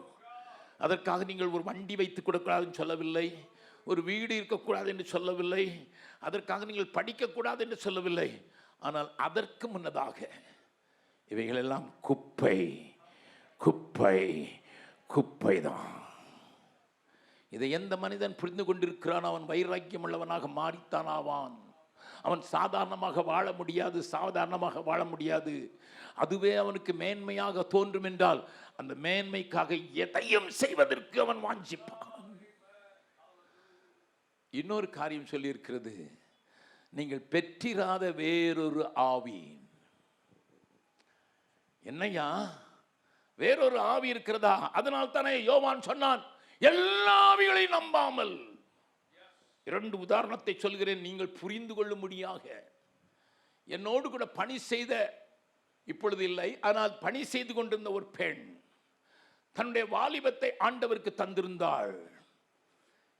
வருஷத்தின் இறுதியிலே டிசம்பர் மாதத்திலே நாங்கள் எங்களுடைய ஊழியக்காரர்களை தற்பரிசோதனை செய்யும்படியாக அதிகமாக பல கொஸ்டின்களை அவர்களுக்கு அனுப்புவது வழக்கம். நாங்கள் 3 நாட்கள் உபவாசிப்பதும் வழக்கம். அதிலேயும் தற்பரிசோதனைக்கான பல கொஸ்டின்களை அவருடைய சொந்த வாழ்க்கை, குடும்ப வாழ்க்கை, ஊழிய வாழ்க்கை, பண வாழ்க்கை எல்லாவற்றையும் குறித்து பல கேள்விகள் கேட்கிற அந்த கேள்விகளுக்கு அவள் பதில் சொல்ல வேண்டும் என்று நாங்கள் விரும்பினோதுனால் அப்படி செய்வோம். அவள் டிசம்பர் மாதம் முதலிலேயே தனியாக என்னிடத்தில் வந்து சொன்னாள், அண்ணன் என்னை 1 மாதம் ஒரு கேள்வியும் கேட்காதீர்கள், நான் கொஞ்சம் தனியாக ஆண்டவரோடு நேரத்தை செலவழிக்க விரும்புகிறேன் என்று. நாங்களும் சரி என்று சொல்லிவிட்டோம். சிறு பிள்ளைகள் மத்தியில் ஊழியம் செய்து கொண்டாள், நல்ல எஃபெக்டிவாக இருப்பாள். அவள் ஒரு நாள் தேவனிடத்தில் தன்னை ஒப்பு கொடுத்து, ஆண்டவரே என்னிடத்தில் ஏதாயிலும் குறை இருந்தால் எனக்கு காண்பித்து கொடும் என்று அன்றைக்கு ஐஸ்வர்யவான அந்த வாலிபன் கேட்டது போல இன்னும் என்னிடத்தில் ஏதாயிலும் குறை உண்டோ என்று கேட்டபோது அவருடைய காதுகளிலே ஒரு சின்ன சத்தம் கேட்டது. நன்றை கவனியுங்கள், காதுகளிலே சின்ன சத்தம் கேட்டது. நீ முந்தின மாதிரி எங்களிடத்தில் இப்ப அன்பு கூறுகிறது இல்லை என்கிற ஒரு காரியம் கேட்டது. ஆதி அன்பு இல்லை என்கிற அந்த வசனம் சொல்லப்படவில்லை. மாறாக நீ முன்னாலே என்னிடத்தில் அன்பு கூர்ந்தது போல இப்பொழுது என்னிடத்தில் அன்பு கூறவில்லை என்கிற சத்தம் கேட்டதை ஆண்டவருடைய சத்தம் என்று நினைத்து விட்டாள். லிசன், வேறொரு ஆவிகள் எப்படி சபைகளுக்குள்ளே கிரியை செய்கிறது என்பதை புரிந்து கொள்வதற்காக 2 உதாரணங்களை சொல்லுகிறேன். அதை கேட்டவுடனே அவள் கேட்டாள், என்னெல்லாம் நான் கொடுக்கவில்லை, நான் உம்மை நேசிக்கிறேன் ஆண்டவரே என்று சொல்லி பார்த்தாள். அப்பொழுது அவள் என்னுடைய கைகளை நான் உமக்கு இன்னொரு தடவை பிரதிஷ்டை பண்ணுகிறேன், என்னுடைய வாயை இன்னொரு தடவை பிரதிஷ்டை பண்ணுகிறேன், என் கண்களை இன்னொரு தடவை பிரதிஷ்டை பண்ணுகிறேன், என் கால்களை இன்னொரு பிரதிஷ்டை பண்ணுகிறேன் என்று அவள் சொன்னபோது அந்த ஆவி சொல்லிட்டு, you must live a very simple life. நீ ரொம்ப சிம்பிளான வாழ்க்கை வாழ்றதுக்கு ஒன்று செய், உன்னிடத்தில் இருக்கிற சேலை தாவணிகளை எல்லாம் நீ எரித்து விட்டு 2 தாவணி மட்டும் வைத்திரு. இவள் தன்னுடைய அறையில, தனியான ஒரு அறையிலே அவளுக்கு கொடுக்கப்பட்டிருந்தது. எல்லா சேலையும் எடுத்து போட்டு தீப்பெட்டியை எடுத்து வைக்கிற நேரத்தில் சமைத்து கொண்டிருந்த என்னுடைய மனைவிக்கு ஆவியானவர் பேசினார், நீ அவளுடைய ரூமுக்கு போ, உடனடியா போ. என்னுடைய மனைவி எண்ணெய் காய்ந்து கொண்டிருக்கிறதை இறக்கி வைத்து விட்டு தேவனுக்கு கீழ்ப்படிய வேண்டும் என்கிற ஆவல் உள்ளவளாக போனால் அங்கே அவளுடைய தாவணி எல்லாம் எடுத்து அதை கொளுத்த போகிறாள். அவளுடைய பேரை சொல்லி ஏன் இதை செய்கிறாய் என்று கேட்டபோது அந்த ஆவி மெல்ல காதுல சொல்லுது, முதல்ல சொன்னல அக்காட்ட சொல்லிடாதன்னுட்டு, நீ ஏன் அவட்ட சொன்ன அப்படின்னு அந்த ஆவி சண்டை போடுகிறது. என் மனைவி முன்னாலே இருக்கும்போதே அந்த ஆவி அவளுடைய காதுகளில சண்டை போடுகிறது. பேசாமல் இருந்து விட்டாள். எங்களுக்கு ஒன்று விளங்கி விட்டது, ஏதோ ஒரு தவறு நடந்திருக்கிறது என்று. என் மனைவி என்னிடத்தில் வந்து சொன்னால், இப்படி ஒரு காரியம் நடந்தது, ஆண்டவர் அவளை தடுத்து நிறுத்தி விட்டாள், நான் போய் அதை தடுத்து விட்டேன், ஆனால் அவளை குறித்து எனக்கு கொஞ்சம் மனசில் கொஞ்சம் போராட்டம் இருக்கிறது என்று சொன்னால், நானும் ஜெபித்து கொண்டிருந்தோம்.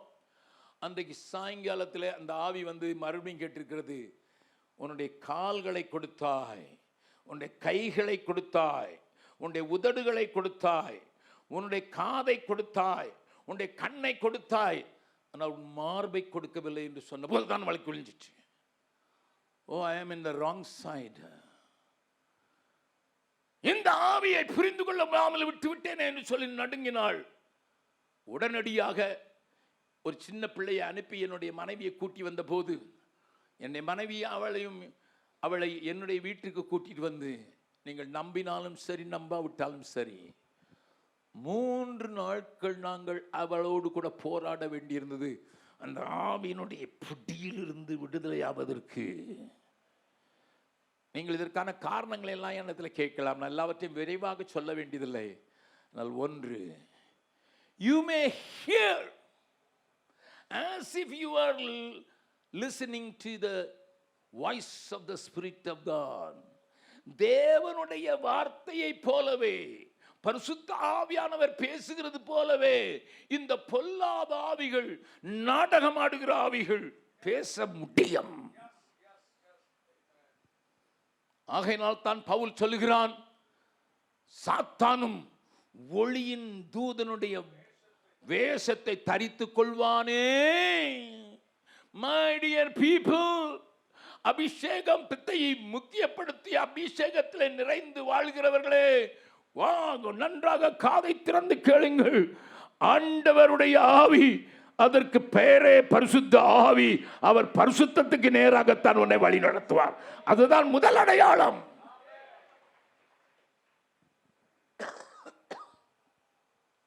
அது ஒரு பெரிய அடையாளம். என் ஆண்டவர் என்னை பரிசுத்தத்திற்குள் வழி நடத்துவார். என்னை பரிசுத்த வாழ்க்கையில இன்னமும் பரிசுத்தமாய் வாழ, இன்னும் அவரை நெருங்க, அவருடைய முகத்தின் வெளிச்சத்திலே நான் வாழ்ந்துவிட, அந்த பரிசுத்தர் பரிசுத்தர் பரிசுத்தர் என்கிற வார்த்தையை கேட்க என்னை எல்லா காரியங்களிலேயும் உந்தி தள்ளுவார். வேதம் படித்தாலும், மற்றவர்களோடு கூட பேசினாலும், இன்னொருடைய காரியத்தை கேட்டாலும் என்னுடைய மனதிலே ஓங்கி நிற்பதெல்லாம் பரிசுத்தம். நன்றாய் கவனியுங்கள். பரிசுத்தத்திற்கு நேராக உன்னை வழி நடத்தாத எந்த ஆவியும் உனக்கு தேவையில்லை. There is no need. அந்த ஆவியினுடைய நிறைவு உனக்கு தேவையில்லை என்று நீ தைரியமாக சொல்லலாம். நான் பல உதாரணங்களை சொல்ல முடியும். உத்தரப்பிரதேசத்தில் இன்னொரு பிள்ளை, ஓப்ரா என்கிற ஊர் இருக்கிறது. அங்க சூப்பர் பவர் ஸ்டேஷன் இருக்கிறது, உத்தரப்பிரதேசத்துக்கு சொந்தமான.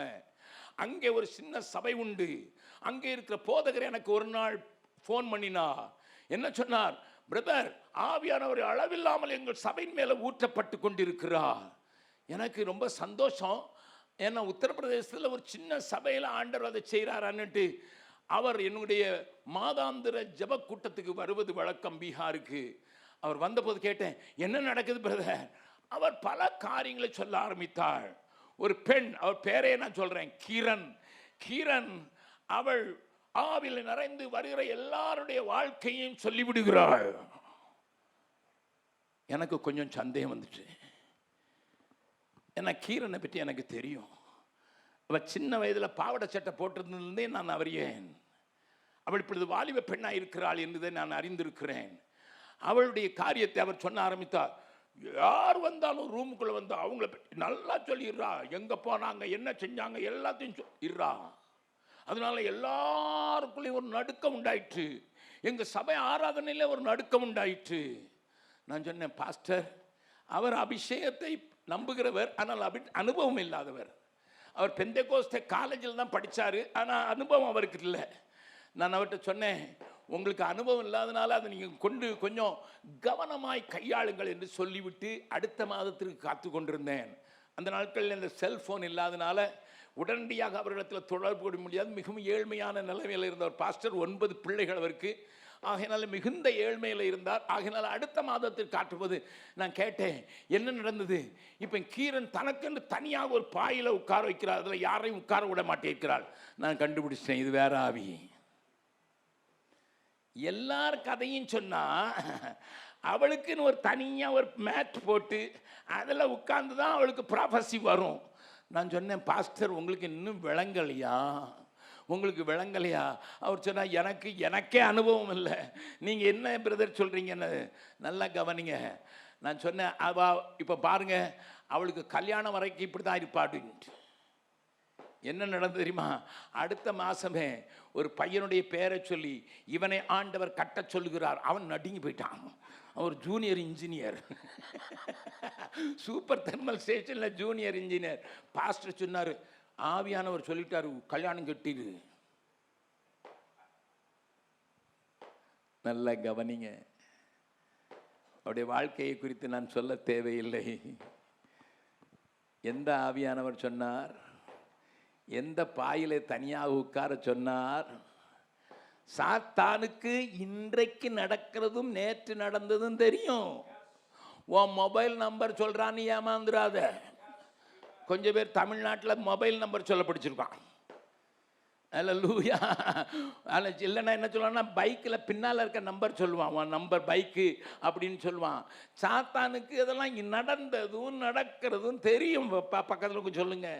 ஏமாந்துடாதீங்க பிரதர், ஏமாந்துடாதீங்க சிஸ்டர். நீங்கள் பெற்றிராத வேறொரு ஆவியை உடையவர்கள் உங்கள் மத்தியில் ஏராளமாக நடமாடுவார்கள். இன்னும் ஏராளமான உதாரணங்களை நான் சொல்ல முடியும். அருமையான தேவனுடைய பிள்ளையே, அதனால தான் நம்ம அடிக்கடி பாட வேண்டிய பாட்டு, பரிசுத்தர் கூட்டம் நடுவில் ஜொலி தீடும் சுத்த ஜோதியை அரூபியை இவ்வேளையில் அடியார் நெஞ்சம் வாரீரோ. அரூபியை இவ்வேளையில் அடியார் நெஞ்சம் வாரீரோ. சுத்தம் விரும்பும் சுத்த ஜோதியே விரும்ப அசுத்தம் யாவும் போக்குமே. சுத்தம் விரும்பும் சுத்த ஜோதியே விரும்ப அசுத்தம் யாவும் போக்குமே. பாவி நீச பாவி நானையா, தேவாயிரக்கம் செய்ய மாட்டீரோ. பாவி நீச பாவி நானையா, தேவாயிரக்கம் செய்ய மாட்டீரோ. பரிசுத்தர் கூட்டம் நடுவில் ஜோலி தீடும் சுத்த ஜோதியை அரூபியை இவ்வேளையில் அடியார் நெஞ்சம் வாரீரோ. அரூபியை இவ்வேளையில் அடியார் நெஞ்சம் வாரீரோ. பாரும் தந்தையே, எந்தன் உள் உள்ளத்தை யாரும் காண உள் அலங்கோலத்தை பாரும் தந்தையே எந்தன் உள்ளத்தை யாரும் காண உள் அலங்கோலத்தை மனம் நொந்து மருளுகிறேன் பரிசுத்தம் கெஞ்சுகிறேன் மனம் நொந்து மருளுகிறேன் பரிசுத்தம் கெஞ்சுகிறேன் பரிசுத்தர் கூட்டம் நடுவில் ஜோலி தீடும் சுத்த ஜோதியை அஹரூபியை இவ்வேளையில் அடியார் நெஞ்சம் வாரிரோ அரூபியை இவ்வேளையில் அடியார் நெஞ்சம் வாரீரோ. கரங்களை உயர்த்தி துணை வேண்டும் தகப்பனே உலகிலே என்னை எதிர்க்கும் சக்திகள் பல உண்டே துணை உலகிலே என்னை எதிர்க்கும் சக்திகள் பல உண்டே என் ஜீவன் எல்லை எங்கிலும் பரிசுத்தம் என எழுதும் என் ஜீவன் எல்லை எங்கிலும் ஓ எழுது பரிசுத்தர் கூட்டம் நடுவில் ஜோலி தீடும் சுத்த ஜோதியை அஹரூபியை இவ்வேளையில் அடியார் நெஞ்சம் வாரீர். கடைசி கவிய மறுபடி பாடலாமா? அஹரூபியை இவ்வேளையில் அடியார் நெஞ்சம் வாரீரோ. துணை வேண்டும் தகப்பனே சக்திகள் பல உண்டே துணை வேண்டும் தகப்பனே உலகிலே என்னை எதிர்க்கும் சக்திகள் பல உண்டே என் ஜீவன் எல்லை எங்கிலும் பரிசுத்தம் என எழுது என் ஜீவன் என்ன எங்கிலும் பரிசுத்தர் என எழுது.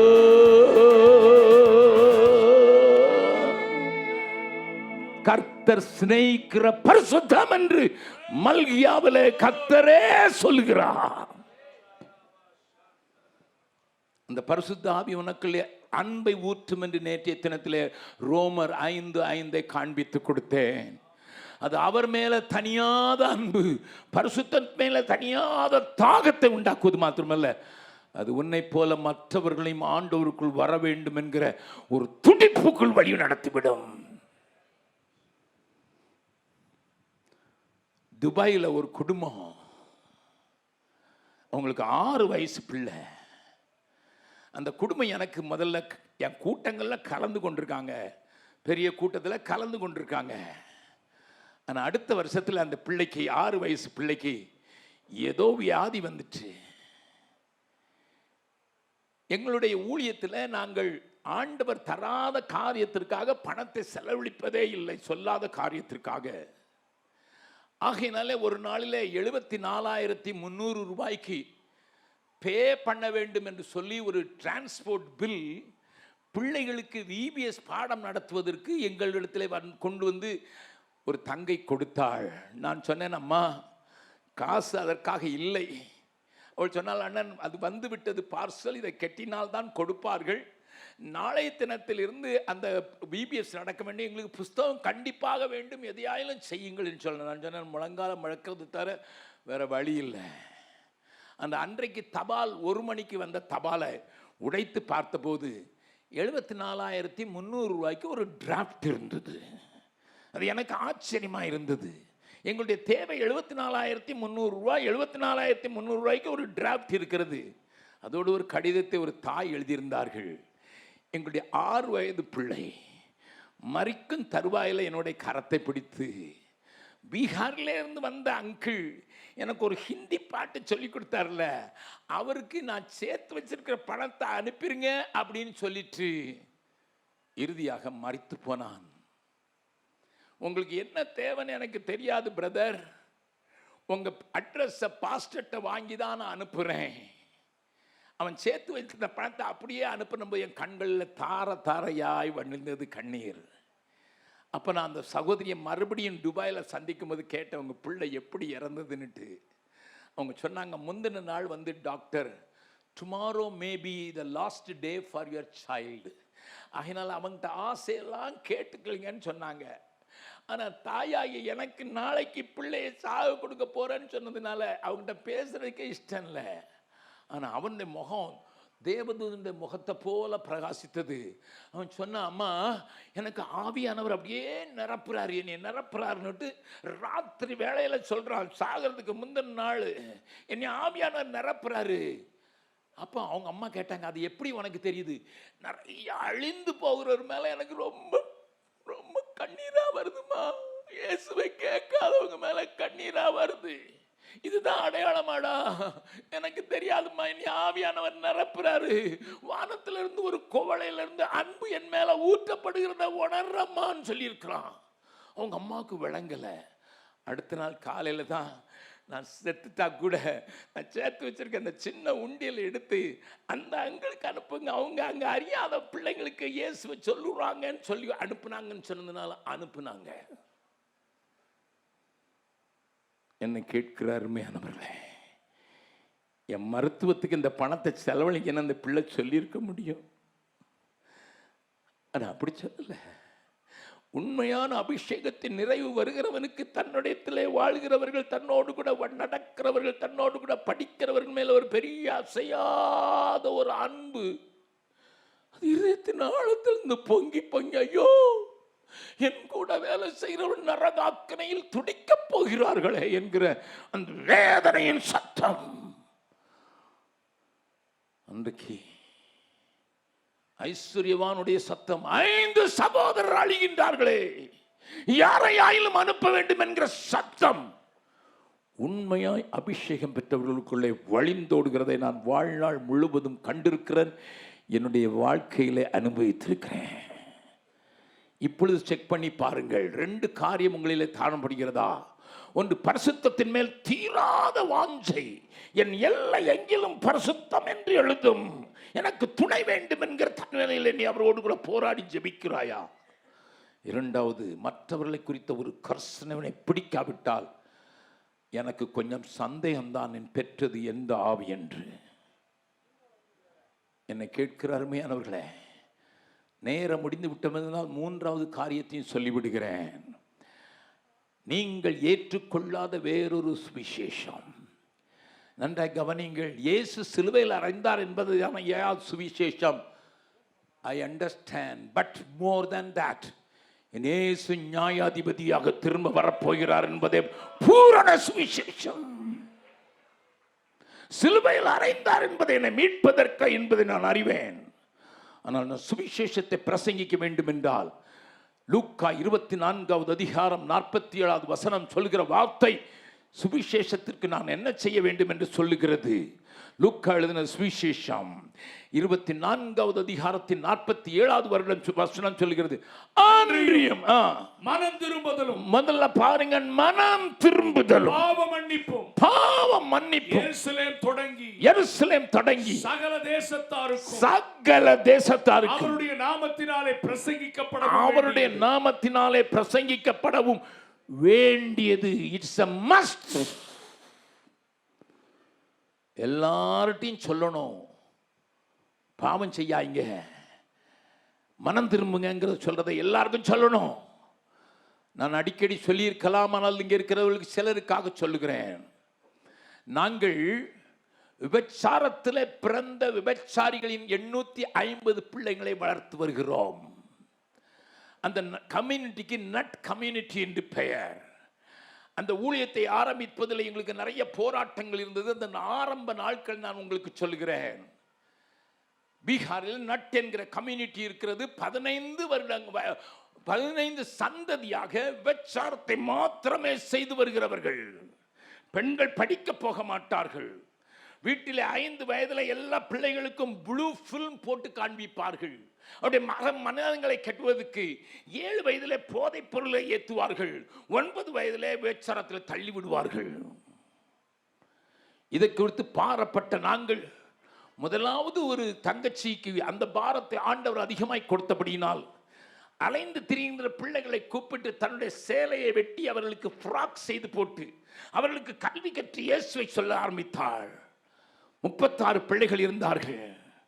அந்த 36 பிள்ளைகளுடைய ரத்தத்தை நாங்கள் சோதித்து நாங்கள் பார்த்தபோது அதில் 26 பேருக்கு எய்ட்ஸ் இருந்தது, HIV பாசிட்டிவ். எங்களுக்கு விளங்கவில்லை என்ன செய்வதென்று. டிவி காரர்கள் வந்து விட்டார்கள், டிடி வந்து விட்டது, NDTVயே வந்து விட்டது, எல்லாரும் வந்தார்கள். அவர்களோடு கூட போராட வேண்டியிருந்தது, அதை வெளியே கொண்டு வரக்கூடாது என்று. ஆனால் நடத்தின சகோதரனும் சகோதரியும் ஒரு நாள் இந்த பிள்ளைகளை உபவாசிக்க வைத்து அபிஷேகத்தில் வழி நடத்தின போது மறுபடியும் நாங்கள் பிளட் டெஸ்ட் பண்ண போது 26 பேர் விடுதலை ஆக்கப்பட்டிருந்தார்கள். எங்களுக்கு மருந்து தெரிந்து விட்டது எய்ட்ஸுக்கு என்ன செய்ய வேண்டும் என்று. அப்பொழுது அந்த பிள்ளைகளை என்னோடு கூட விளையாடுவதற்கும் என்னுடைய பிள்ளைகளோடும் என்னுடைய குடும்பத்தோடும் விளையாடுவதற்காக கிறிஸ்மஸ்க்கு முந்தின வாரத்தில் அவர்களை கூப்பிட்டு அனுப்பியிருந்தேன். 36 பேர் வந்தார்கள். அவர்களுக்காக நாங்கள் பலகாரங்களை செய்து அவர்களுக்காக கம்பளி ஆடைகளை உண்டாக்கி அவர்களோடு கூட முழு காலையிலிருந்து 9 மணியிலிருந்து சாயங்காலம் 4 மணி வரைக்கும் விளையாடிவிட்டு, நான் child evangelist by profession, I am a child evangelist ஆகையினால பிள்ளைகள் வீட்டுக்கு போகும் முன்னதாக அவர்களை கூப்பிட்டு வச்சு நான் அவர்களுக்கு 1 யோவான் 3:16 அவர்களுக்கு விளங்க பண்ணினேன். ஏனென்றால் யோவான் 3:16 எல்லாருக்கும் தெரியும். 1 யோவான் 3:16 அநேகருக்கு தெரியாது, கிறிஸ்தவர்களுக்கே தெரியாது. அது இப்படி இருக்கிறது, அவர் தம்முடைய ஜீவனை நமக்காக கொடுத்ததினால் அன்பு இன்னதென்று அறிந்திருக்கிறோம். நாமும் சகோதரருக்காக ஜீவனை கொடுக்க இருக்கிறோம். இந்த வசனத்தை நான் கொஞ்சம் விளங்க பண்ணேன். நீங்கள்லாம் இயேசு கிறிஸ்துவில் வந்துட்டீங்க, உங்களை ஆண்டவர் சுத்தப்படுத்தி இருக்கிறாரு, சந்தோஷமா இருக்கிறீங்க, உங்களுக்கு நல்ல சாப்பாடு கொடுக்குறோம், நல்லா உடைகள்லாம் கொடுக்குறோம். ஆனால் நீங்களும் உங்கள் சகோதரருக்காக செய்யணும்னு சொல்லி அந்த பிள்ளைகளை வைத்து ஆரம்பிக்க வேண்டும் என்று சொல்லி நான் பேசினேன். எனக்கு விளங்கணும், இவங்களுக்கு விளங்கிட்டான்னு புரியுங்களுக்காக. கிறிஸ்தவர்களுக்கே இந்த வசனம் சரியா புரியாத இந்த பிள்ளைகள் 4 மாதம் ஆகுதுன்னு சொல்லி கேட்டா, 4 வயசு பையன் ஒருத்தர் எழுந்திரிச்சு நின்று, அங்குள் எனக்கு 2 சப்பாத்தி இருந்து நான் 1 கொடுத்துருவேன். நான் சொன்னேன், டேய் நான் தான்டா உனக்கே 2 சப்பாத்தி கொடுக்குறேன், பட்னியா இருக்கிற நீ ஏண்டா? ஆமா அங்குள் பரவாயில்ல, 6 வயதா இருந்தாலும் பரவாயில்ல. இன்னொரு பையன் எந்திரிச்சு எனக்கு பேண்ட் 2 இருந்து நான் 1 கொடுத்துருவேன்னா அதே கதையை சொன்னேன். ஆனால் ஒரு சுமித்ரா என்கிற ஒரு பெண் மிகவும் அழகானவள். இன்றைக்கு நீங்கள் பீகாரில் வந்தால் அவளை சந்திக்க முடியும். அவளை உங்கள் டீச்சராக மாற்றி வைத்திருக்கிறோம். அவள் எழுந்து நின்றால் 9 வயது பிள்ளை, விபச்சாரத்தில் தள்ளுவதற்கு ரெடியாக்கப்பட்டிருந்த பிள்ளை எழுந்து சொன்னாள், இன்னைக்கு போய் அங்கிள் எங்கள் அம்மாட்ட சொல்லுவேன், இனி பாவம் செய்யாதே. நான் அழுதேன். அருமையானவர்களே, உங்கள் கூட குடும்பத்தில் இருக்கிறவங்களையோ உங்கள் கூட வேலை செய்கிறவங்களையோ உங்கள் தேசத்தில் பாவ மன்னிப்புக்காக 66 கோடி கங்கையில் போய் முங்கினதையோ புரிந்து கொண்டிருப்பீர்கள் என்றால் இந்த ஒரு வார்த்தை சொல்லியிருக்க முடியுமே, இனி அதிக கேடானது ஒன்றும் வராதபடி இனி பாவம் செய்யாதே, இனி பாவம் செய்யாதே. இதை கூட சொல்ல முடியவில்லையா? அருமையான தேவனுடைய பிள்ளையே, சுவிசேஷம் மனம் திரும்புதலும் பாவ மன்னிப்பும் எருசலேம் தொடங்கி அனைத்து தேசத்தாருக்கும் சொல்லப்பட வேண்டியது. This is God's plan. நேற்றைய தினத்தில் சொன்னேன், தேவ ஞானம் தன்னுடைய குமாரனை கொல்லாமல் மீட்பை உண்டாக்கி இருக்க முடியுமா? முடியாது. ஏனென்றால் என் வேதம் சொல்லுகிறது, 1 கொரிந்தியர் 1வது அதிகாரத்தின் கடைசி வசனத்தில், அவரே இயேசுவே தேவனால் நமக்கு ஞானமானார், நீதியானார், பரிசுத்தமும் மீட்புமானார். நம்புறவங்க மாத்திரம் கரங்களை தட்டி ஆண்டவருக்கு நன்றி செலுத்தலாமா? அவரே அவரை பலியாக்காமல் உலகத்தை ரட்சித்திருக்கவே முடியாதது தேவ ஞானம். அன்பு ஆவியினாலே நம்முடைய உள்ளங்களில் ஊற்றப்பட்ட அந்த பரிசுத்த ஆவியானவர் அவருக்கு ஏற்ற பாத்திரங்களான பரிசுத்தமாக்குறதுக்கு தனக்கு ஆவியானவரை தந்தருளி இருக்கிறார். அது ஒவ்வொரு நாளும் உன்னை மறுரூபப்படுத்தி கொண்டே இருந்து அவரை போல மாற்றுவதற்கு தேவனால் கொடுக்கப்பட்ட வரப்பிரசாதம். இது ஒரு சபைக்கல்ல, அனைத்து கிறிஸ்தவர்களுக்கும் சொந்தம் அல்லவா? மூன்றாவது, பிளான் ஆஃப் காட். ஆதாமுக்கு ஆண்டவர் சொல்லியிருந்தார் 1வது அதிகாரத்தின் 26வது வசனத்திலேயே, ஆதியாகமம் 1வது அதிகாரம் 26வது வசனத்திலேயே ஆண்டவர் தன்னுடைய பிளானை ஆதாமுக்கு சொல்லியிருந்தார், ஏவாளுக்கு சொல்லியிருந்தார். என்ன? நமது சாயலாக உருவாக்கப்பட்ட மனுஷன் சமுத்திரத்தின் மச்சங்களையும் ஆகாயத்து பறவைகளையும் மிருக ஜீவன்களையும் பூமி அனைத்தையும் பூமியின் மேல் ஊறும் சகல பிராணிகளையும் ஆளக்கடவர்கள். ஆனால் அவர்களோ ஆளுகிறவர்கள், ஆளப்படுகிறவர்களாக மாறி பாம்புக்கும் பல்லிக்கும் பணிந்து நடந்து கொண்டிருக்கிற பொல்லாத தேசத்தில் தேவன் உன்னை வைத்திருக்கிறார் என்றால், ஆதி மனிதனுக்கு தேவன் கொடுத்த திட்டத்தை சாத்தான் வஞ்சித்து விட்டான், திசை மாற்றி விட்டான். உங்களுடைய பொறுப்பு, என்னுடைய பொறுப்பு. என் கையிலே கொடுக்கப்பட்டிருக்கின்ற சுவிசேஷம், மனம் திரும்புதலுக்கு ஏற்ற சுவிசேஷம், பாவ மன்னிப்பை உலகத்துக்கு அறிவிக்கிற சுவிசேஷம், தேவனோடு ஒப்புரவாகிற இந்த சுவிசேஷம் உங்களைத்தான் நம்பி உங்கள் பாஷையில் எழுதி கொடுத்துருக்கிறார். சில மாதங்களுக்கு முன்னதாக தரங்கம்பாடி போயிருந்தேன். இந்த தமிழ் வேதாகமத்தை முதலில் மொழிபெயர்த்த அந்த மிஷனருடைய கல்லறையை பார்த்தேன். அவர் சீகன் பாலக்குடைய அந்த ஆலயத்தை பார்த்தபோது அங்கே நின்று நான் அந்த ஆண்டவரை நோக்கி பார்த்தேன். மொழி தெரியாத ஒரு மனுஷன், அன்றைக்கு பென்சில் தானும் இல்லை, கைகளினாலே ஆவன்னா எழுதி பள்ளிக்கூடத்தில், திண்ணை பள்ளிக்கூடத்திலே தமிழை படித்து வைராக்கியம் உள்ளவராக வெறும் 13 வருடங்கள் மாத்திரம் ஊழியம் செய்து, லிசன் தமிழ் சர்ச், தமிழ் பேசுகிறேன் அருமை பிள்ளைகளே.